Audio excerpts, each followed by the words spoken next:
আমার মতো মেয়েদের আসলে ইন্টারনেটে বা ফেসবুক প্ল্যাটফর্মে কাজ করা অনেক চ্যালেঞ্জিং একটা ব্যাপার হয়ে থাকে। অনেকে সাপোর্ট করে না এগুলা, অনেকে বলে চেহারা দেখিয়ে ইনকাম করতেছো এরকম বলে, অনেক কটু কথা শুনতে হয়। আমার নাম হচ্ছে আয়না তঞ্চঙ্গা। আমি গত বছর জুলাই মাসের দিকে ভিডিও বানানো শুরু করি। আমি সাধারণত রিলস ভিডিও বানাই। আয়নার বাড়ি বাংলাদেশের পার্বত্য চট্টগ্রামের এক প্রত্যন্ত আদিবাসী গ্রামে। সংশ্লিষ্ট অঞ্চলটি দুর্বল অবকাঠামো, সেনাবাহিনীর উপস্থিতি এবং সহিংসতার শঙ্কায় ভ্রমণে বিধিনিষেধের জন্য পরিচিত।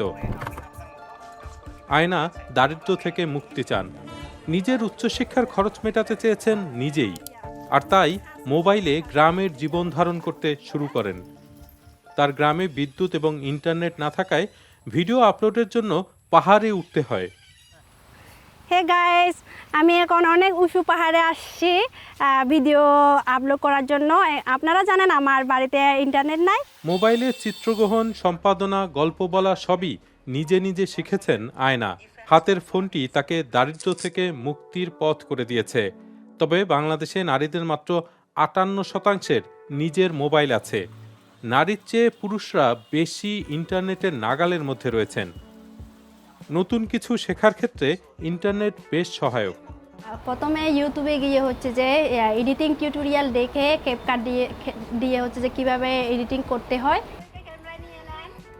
নিজে একা একা ভিডিও করি, মাঝে মাঝে আমার ফ্রেন্ডরা শুধু আমাকে ভিডিও করে দেয়। আমার কোনো টিম নাই, আমি নিজে নিজে ভিডিও বানাই, নিজের ভিডিও। অনলাইনে দ্রুতই নিজের অবস্থান করতে সক্ষম হন তিনি। তার সম্প্রদায়ের কেউ কেউ বিষয়টি পছন্দ করেননি। আমি যখন প্রথম দিকে ভিডিও পোস্ট করা শুরু করেছিলাম, তো অনেকে আমাকে হচ্ছে যে খারাপ মন্তব্য করতো, বাজেভাবে নিয়েছিল।